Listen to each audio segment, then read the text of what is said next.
आज हामीहरू स्वर्गीय माता र चमत्कारको संसार भन्ने विषय लिएर सँगै परमेश्वरको वचन अध्ययन गर्ने समय लिनेछौँ।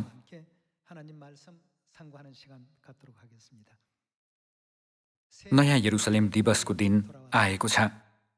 नयाँ यरुसलेम दिवस चाहिँ स्वर्गीय माता हाम्रा हराएका भाइ बहिनीहरूलाई खोजेर सबैलाई त्यो अनन्त स्वर्ग राज्यमा लैजानको निम्ति शरीरको लुगा लगाई यस पृथ्वीमा आउनुभएको अर्थपूर्ण दिन हो।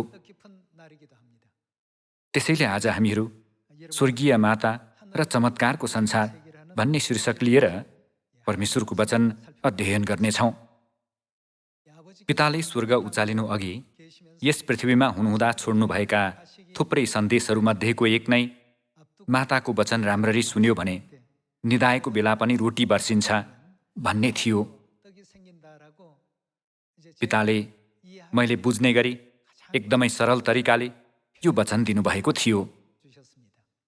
उहाँको एउटै अनुरोधको वचन नै स्वर्गीय माताको वचन र शिक्षालाई राम्ररी पछ्याएर मुक्तिको कार्य पूर्ण रूपमा समाप्त गरी स्वर्गमा फर्किआऊ भन्ने थियो। त्यसो भए मायालु सियोनका परिवारहरूले स्वर्गीय माताले दिनुभएको शिक्षाको वचन जस्ताको तस्तै पालन गर्नुभयो भने यो वर्तमान समयमा पनि कस्तो घटना घट्छ भन्ने विषयमा हामी हेरौँ। मैले कुनै एउटा मण्डलीबाट चिठी पाएको थिएँ। मे महिनासम्म यो मण्डलीमा 1850 जना सन्तहरू हुनुहुन्थ्यो। अहिले बाहिरी गतिविधिहरूमा प्रतिबन्ध लगाइएको र कोरोना महामारीका कारण मानिसहरूसँग व्यक्तिगत रूपमा भेट गर्न गाह्रो भए पनि त्यहाँका सन्तहरूको सङ्ख्या 1850 जनाबाट 3508 जनामा वृद्धि भयो। मे महिनामा पेन्तिकोसको चाड मार्फत पवित्र आत्माको आशिष पाएपछि त्यहाँका सन्तहरूले प्रचार उत्सवको आयोजना गर्नुभयो र 4 महिनाभित्रै उहाँहरूको सङ्ख्या 3508 जनामा वृद्धि भयो। यसको अर्थ मण्डलीमा हाजिर हुने सन्तहरूको सङ्ख्या 1850 जनाबाट 3508 जनामा वृद्धि भयो भन्ने कुरा हो। उक्त मण्डलीले यस्तो विशिष्ट सफलता हासिल गर्नुको कारण नै उहाँहरूले प्रत्येक महिना परमेश्वरसँग व्यग्रतापूर्वक बिन्ती गर्ने अनि माताको आशिषित वचन सिधै सुन्ने गर्नुभएकोले गर्दा थियो। यो मण्डलीले सुसमाचारको कार्य गर्न थुप्रै प्रतिकूल परिस्थिति र वातावरणहरूको सामना गर्नु परेको थियो। सुसमाचारको कार्य गर्न अनुकूल वातावरण भएका मण्डलीहरू पनि थुप्रै छन्, तर सुसमाचारको कार्यमा विभिन्न चुनौतीपूर्ण परिस्थितिहरूको सामना गर्नु परे तापनि यो मण्डलीमा सन्तहरूको सङ्ख्या प्रत्येक महिना वृद्धि भएको देखेर त्यहाँको मण्डली प्रमुखले परमेश्वरको वचन साँच्चै डरलाग्दो छ भन्नुभयो। उहाँलाई परमेश्वरको वचन किन डरलाग्दो छ भनेर सोद्धा उहाँले किनकि परमेश्वरको वचन सबै जस्ताको तस्तै पुरा हुन्छ भनेर उत्तर दिनुभयो। उक्त मण्डली प्रमुखले यस्तो चमत्कारपूर्ण कार्य प्रत्यक्ष देखेर मैले स्वर्गीय माता यस पृथ्वीमा किन आउनु भएको रहेछ भन्ने कुरा एकदमै महसुस गरेँ र म यति प्रभावित भएँ कि मेरो मुटु एकदमै जोडले धड्किरहेको थियो भन्नुभएर यो आश्चर्यको खबर सुनाउनुभयो। उहाँहरूले एकै मनको भएर लक्ष्य पूरा गर्ने सङ्कल्प लिनुभयो। तर उहाँहरूले योजना बनाउनु भएको समयभन्दा 4 महिना अघि सेप्टेम्बर महिनामा नै परमेश्वरले उहाँहरूको योजनाभन्दा बढी 3508 जना पुग्ने आश्चर्यजनक परिणाम दिनुभयो। त्यहाँका मण्डली प्रमुखले कुनै जरुरी काम भएमा मात्र स्वर्गीय मातालाई फोन गर्नुहुन्थ्यो, तर सन्तहरूले यो वर्षको योजना जसरी भए पनि पुरा गर्ने सङ्कल्प लिँदा चाहिँ उहाँले माताबाट आशिषको वचन सुन्नको लागि मातालाई फोन गर्नुहुन्थ्यो, किनभने माताले भन्नुभए अनुसार नै पुरा हुन्थ्यो। उक्त मण्डली प्रमुखले जे भयो त्यो एकदमै अविश्वसनीय रहेको कुरा बताउनुभयो। अहिले जे भइरहेछ त्यो मानिसको शक्तिद्वारा कदापि गर्न सकिँदैन। महामारीको समयमा यस्तो कार्य हुनु भनेको साँच्चै असम्भव हो भन्ने यथार्थता उहाँले 1 महिना 2 महिना बित्दै जाने क्रममा महसुस गर्न थाल्नुभयो। यसरी स्वर्गीय माताले दिनुभएको वचनमा भरोसा गरेर बनाएको योजना सँगसँगै अघि बढ्दा एक एक कदम गर्दै योजनाको नजिक पुगेको कुरा उहाँहरू आफैले प्रत्यक्ष देख्नुभयो। उक्त मण्डली प्रमुखले हाम्रो कमजोर र अपूर्ण विश्वासका कारण हाम्रो सुसमाचार सुस्ताइरहेको थियो र हामीले बनाएको योजना पनि पूरा गर्न सकिरहेका थिएनौँ। तर विश्वासका साथ सुसमाचारको कार्य गर्दा हाम्रो योजना पूरा भयो। त्यसैले हामी सबैले हाम्रो वरिपरिको वातावरण र परिस्थितिलाई सुसमाचारको कार्यलाई सुस्त गराउने बहानाको रूपमा प्रयोग नगर्ने सङ्कल्प लिएका छौँ भन्ने महसुस यसपटक चिठीमा समेटेर पठाउनु भएकोले यहाँहरूमाझ यो महसुस बाँडेको छु। आजको प्रवचनको शीर्षक छ स्वर्गीय माता र चमत्कारको संसार। विगतमा पिताको युग र पुत्रको युगमा गरिएको सुसमाचारको कार्यलाई नियालेर हेर्ने हो भने पवित्र आत्माको युगमा पनि पवित्र आत्मा र दुलही पिता परमेश्वर र माता परमेश्वरले कसरी यो सुसमाचारको कार्य गरिरहनु भएको छ भन्ने कुरा हामीले बुझ्न सक्छौँ। हामी सबैले विगतका घटनाहरू मार्फत तुरुन्तै शिक्षा लिनुपर्छ। पुरानो करारको समयका कार्यहरू जस्तै यहोशूको कार्य, मोसाको कार्य र गिदोनको कार्यलाई फर्केर हेर्ने हो भने ती सबैमा एउटा कुरा समान छ। यदि तिनीहरूले आफ्नो शक्तिद्वारा गर्न खोजेका भए के ती चमत्कारहरू हुन सम्भव हुन्थ्यो होला र भन्ने किसिमका सोचाइहरू आउने घटनाहरू थुप्रै छन्। ती सबै कार्यहरू मानिसको शक्तिद्वारा कदापि पूरा हुन नसक्ने कार्यहरू हुन्। यदि मानिसको शक्ति प्रयोग गरिएको भए लाल समुद्र दुई भाग हुन्थ्यो होला र यदि इस्राएलीहरूले आफ्नो शक्तिद्वारा यरिहो सहरलाई ढाल्न खोजेका भए त्यो ढल्थ्यो होला त। अनि एमोरीहरूसँग युद्ध गर्दा यदि यहोशू र तिनका सेनाहरूको शक्ति प्रयोग गरिएको भए सूर्य दिनभरि नै आकाश मण्डलको बीचमा अडिरहन सक्थ्यो होला त। चन्द्रमा निर्धारित समयमा देखा नपरी यथास्थानमै अडिरहन सम्भव थियो होला र। यी सबै घटनाहरूमा भएको एउटा समान कुरा भनेको नै कुनै पनि कार्य मानिसको शक्तिद्वारा गरिएको भए त्यो कदापि पूरा हुने थिएन। लाल समुद्र दुई भाग हुने थिएन, यरिहो सहर ढल्ने थिएन र सूर्य पनि रोकिने थिएन। तर परमेश्वरको शक्तिले गर्दा सूर्य पनि रोकियो, लाल समुद्र पनि दुई भाग भयो र यरिहो सहर पनि ढल्यो। यो युगमा गरिने हाम्रो सुसमाचारको कार्य पनि उस्तै हो। यदि हामीले सियोनका सन्तानहरूको सङ्ख्यामा निर्भर भएर सुसमाचारको कार्य गर्छौँ भने त्यो सुसमाचार एक पाइला पनि अघि सर्दैन। यो कुरालाई हामीले भर्खरै पढेको चिठीमा उल्लेख गरिएको मण्डलीमा घटेको घटना मार्फत देख्न सक्छौँ।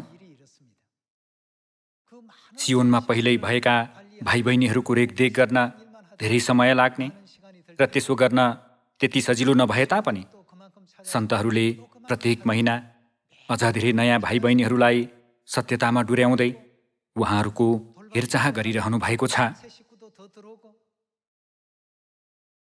यी सबै कार्यहरू मानिसको शक्तिद्वारा गरिएको भए त्यो कदापि पूरा हुने थिएन। यदि एक महिनामा 400 जना नयाँ सन्तहरू सत्यतामा डुरिनु भयो भने ती प्रत्येकलाई स्याहार्न र सिकाउन धेरै समय र प्रयासको आवश्यक पर्छ।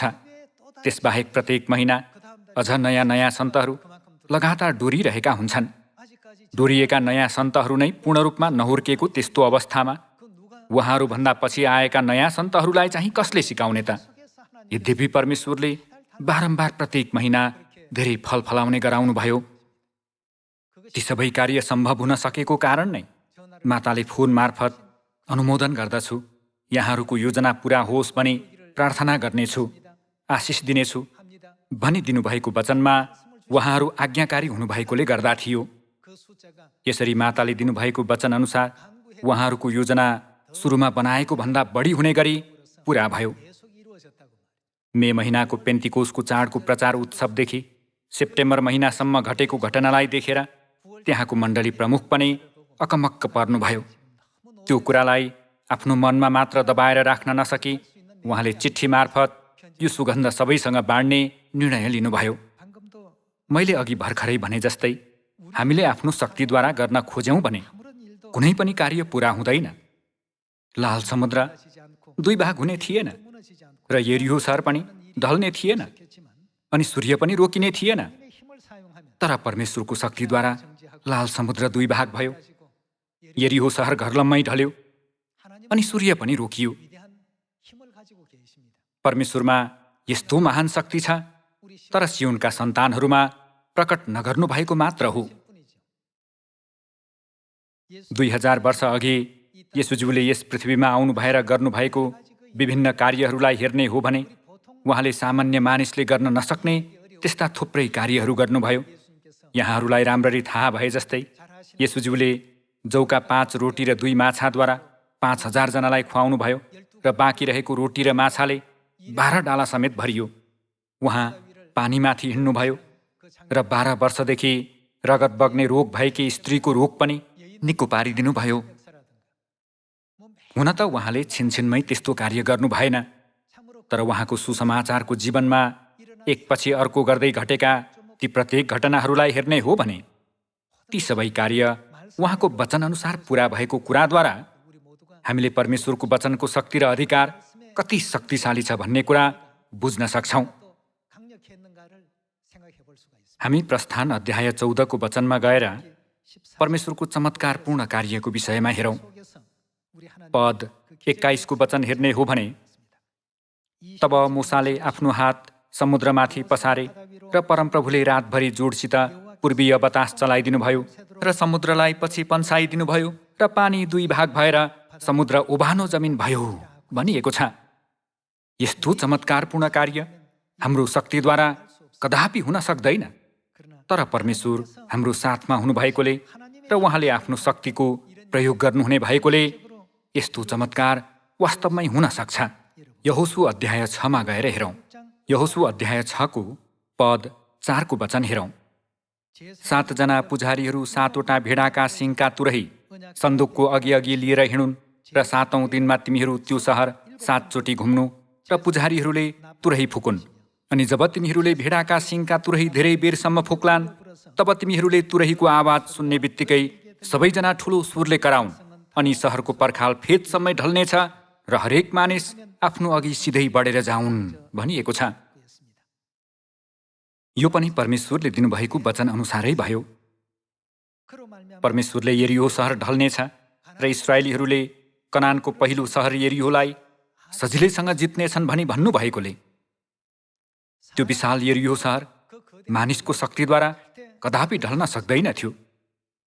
तर परमेश्वरको शक्तिले काम गरेर त्यो सहर केही नभएझैँ गरी ढल्यो। यहोशू अध्याय 10 को पद 12 को वचन हेरौँ।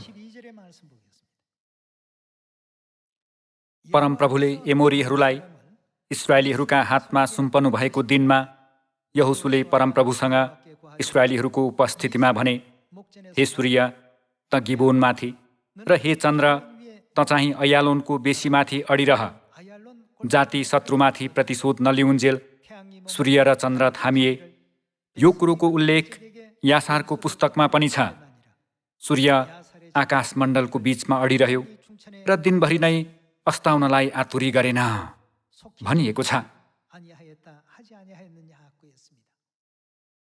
इस्राएलको विजयको लागि सूर्यलाई आकाशको बीचमा अड्याएर राख्ने अथवा चन्द्रमालाई अड्याएर राख्ने कार्य यदि मानिसको शक्तिद्वारा गरिएको भए के त्यो सम्भव हुन्थ्यो होला र? मानिसको शक्तिद्वारा त्यो कदापि सम्भव हुँदैन थियो। हामी मानिसको शक्तिद्वारा असम्भव हुने कार्य परमेश्वरको शक्तिद्वारा भने सम्भव हुन्छ। वर्तमान यो युगमा हामीलाई सुम्पिएको यो सुसमाचारको वातावरणलाई हेर्ने हो भने हामीमा कसो गरेमा मैले सुसमाचारको असल परिणाम पाउन सक्छु होला भन्ने सोचाइ आउन सक्छ। यस्ता सबै प्रश्नको उत्तर बाइबलमा अभिलेख गरिएको छ। यदि हामीले आफ्नो शक्तिको प्रयोग गरेर सुसमाचारको कार्य गर्न खोज्यौँ भने यो सुसमाचार सामरियामा वा पृथ्वीको अन्तिम छेउको नजिक पनि पुग्न सक्दैन। सुसमाचारको विरोध गर्ने मानिसहरू थुप्रै छन् र हाम्रो अगाडि थुप्रै अवरोधहरू पनि भएकोले सुसमाचारको कार्य त्यति सजिलै गर्न सकिँदैन। लाल समुद्र, यरीहो सहर र तुरुन्तै अस्ताउन लागेको सूर्य पनि अवरोध बनेको त्यो समयमा परमेश्वरले आफ्नो शक्तिको प्रयोग गर्नुहुँदा ती सबै अवरोधहरू केही न केहीका भएझैँ गरी सबै हटेर गए। हामीले परमेश्वरको प्रतिज्ञाको वचनमा भरोसा गरेर सुसमाचारको कार्य गर्नुपर्दछ। पिताको युगमा परमेश्वरका मानिसहरूले यहोवा परमेश्वरको वचनमा भरोसा गर्थे। पुत्रको युगमा तिनीहरूले येशू ख्रीष्टको वचनमा भरोसा गर्थे र पवित्र आत्माको युगमा चाहिँ हामीले येशूको नयाँ नाउँ ख्रीष्ट आन्साङ होङज्यू र नयाँ यरुसलेम स्वर्गीय माताको वचनमा भरोसा गर्नुपर्छ। उहाँहरूको वचनमा भरोसा गरेर गरिएको सुसमाचारको कार्यले लाल समुद्र पनि दुई भाग गर्न सक्छ र यरीहो सहरलाई पनि ढाल्न सक्छ। के कुनै पनि कार्य असम्भव होला र? हुँदैन। चिठी पठाउनु भएको उक्त मण्डली प्रमुखले आत्मिक रूपमा आङसिरिङ्ग भयो भनेर भन्नुभयो। उहाँले माताले दिनुभएको वचनलाई सामान्य रूपमा केवल एउटा आशिषको वचन वा कुनै प्रोत्साहनको वचनको रूपमा सोच्नुहुँदा सुसमाचारको असल परिणाम पाउन निकै गाह्रो हुन्थ्यो भनेर भन्नुभयो। विगतमा उहाँहरूलाई 1 महिनामा 50 जना वा सोभन्दा कम सन्तहरू खोज्न पनि निकै गाह्रो पर्थ्यो। तर माताले दिनुभएको वचन निश्चय नै पुरा हुन्छ भनी विश्वास गर्दा सुसमाचारको सबै ढोकाहरू सजिलै खुलेको कुरा उहाँहरूले प्रत्यक्ष देख्नुभयो। दाजुभाइ तथा दिदीबहिनीहरू, 2000 वर्ष अघि येशूज्यूले यस पृथ्वीमा आउनु भएर 2 अन्धा मानिसलाई आफ्नो वचन दिनुभएको थिएन र? 2 अन्धा मानिसहरूले येशूज्यू कहाँ आएर, हे दाउदका पुत्र भन्दा येशूज्यूले तिमीहरू के चाहन्छौ, म तिमीहरूका निम्ति के गरिदिउँ भन्नुभयो। तिनीहरूले कृपया हाम्रो आँखा खोलिदिनुहोस् ताकि हामी पनि अरू मानिसहरूले झैँ देख्न सकौँ, हाम्रा आँखा खोलिदिनुहोस् भने। तब येशूज्यूले तिमीहरूको विश्वास अनुसार तिमीहरूलाई होस् भन्नुभयो। आज बिहानैमा एकछिन केही पास्टरहरूसँग उहिले 30 वर्ष अघिको कुरा गरिरहेको थिएँ। त्यसबेला अस्पतालमा एकजना बिरामी बालक थियो जसको रोग डाक्टरले उपचार हुन नसक्ने कुरा बताएका थिए। उक्त बालकको बुबाआमा चाहिँ डिकन दम्पति हुनुहुन्थ्यो। त्यो समयमा उक्त बालकको बुवाआमाको मन संसारतर्फ फर्किन थालिसकेको थियो। यदि उहाँहरूको जीवन त्यसरी नै अघि बढेको भए उहाँहरू आत्मिक रूपमा जोखिम अवस्थामा पर्नुहुने थियो। ठिक त्यही समयतिर उहाँहरूको छोरा बिरामी भयो। उहाँहरूको छोरा यति बिरामी भएको थियो कि डाक्टरले समेत उसको उपचार गर्न सकिँदैन भनेको थियो। उहाँहरूलाई सौल राष्ट्रिय विश्वविद्यालय अस्पतालमा पनि छोराको उपचार गर्न नसकिने कुरा बताइएको थियो। डाक्टरले उहाँहरूलाई छोरा अब नबाँच्ने भएकोले घरमा लगेर उसलाई जे मनपर्छ त्यो खान दिनु र जे मन लाग्छ त्यो गर्न दिनु भनेर भनेछन्। आफ्नो छोराको जति पटक चिकित्सा जाँच गराए पनि उपचार पाउन नसक्दा उहाँहरूले स्वर्गीय मातालाई सम्पर्क गर्नुभयो। त्यो समयमा अहिले जस्तै सन्तहरू त्यति धेरै हुनुहुन्न थियो र कोरियामा मात्र पनि हाम्रो मण्डली खासै धेरै नभएकोले माताले सन्तहरूलाई व्यक्तिगत रूपमा भेट्ने समय मिलाउन सक्नुहुन्थ्यो। त्यसैले माताले जानु भएर उक्त डिकनको परिवारलाई सान्त्वना दिनुभई उहाँहरूको छोराको निम्ति प्रार्थना गरिदिनुभयो। माताले प्रार्थना गरिदिनु भएको त्यो समयदेखि उहाँहरूको छोराको स्वास्थ्यमा सुधार आउन थाल्यो। अहिले उक्त बालक हुर्केर ब्राजिलमा मिसनरीको रूपमा कार्य गरिरहनु भएको छ। त्यसबेला डाक्टरले पूर्ण रूपमा चिकित्सा जाँच गरेर पनि उहाँहरूको छोरा धेरै दिन बाँच्दैन भनेर भनेको थियो। माता उहाँहरू कहाँ भिजिट जानुहुँदा म पनि सँगै गएको थिएँ। उक्त डिकनको छोरालाई देखेर मलाई हाम्रो लागि धेरै राहत पठाइदिनुहोस् भनेर आर्थिक सहायताको माग गर्ने बालकहरूको याद आयो। उहाँको अनुहार एकदमै दुब्लो भइसकेको थियो अनि हात र खुट्टाका मांसपेशी पनि सुकेर हड्डी मात्र बाँकी थियो। उहाँको पेट सुन्निएर एकदमै ठुलो भएको थियो। उहाँको भित्र ट्युमरको मात्रा बढेकोले आफ्नो रोगको अन्तिम चरणमा हुनुहुन्थ्यो। कुनै पनि औषधिले काम नगरेकोले डाक्टरले पनि अब उसो केही गर्न नसकिने कुरा बताएका थिए। अन्ततः उक्त दम्पतिले माताको सहयोग पाउनुभयो र माताले उहाँहरूलाई परमेश्वरमाथि 100% विश्वास गर्नुपर्छ भन्नुभयो। त्यो समयमा उहाँहरूको विश्वास अलिक कमजोर भइसकेको थियो र आधा मन संसारतर्फ अनि आधा मन चाहिँ सत्यतातर्फ राखेर डगमगाइरहनु भएको थियो। तर माताले प्रार्थना गरिदिनु भएपछि उहाँहरूको विश्वास बढ्यो र छोरा पनि निको भयो। त्यस बेलादेखि उहाँहरूको छोराको स्वास्थ्यमा निकै सुधार आयो र अहिले एकदमै स्वस्थ हुनुहुन्छ। माताले त्यो समयमा उहाँहरूलाई भेट्न जानुहुँदा परमेश्वरमा 100% विश्वास गर्नुहुन्न भने यो कदापि सम्भव हुँदैन, त्यसैले 100% विश्वास लिनुपर्छ भन्नुभएको थियो। एकजना मात्र छोरा भएकोले होला उहाँहरूको लागि आफ्नो छोरा नै सबै थोक थियो।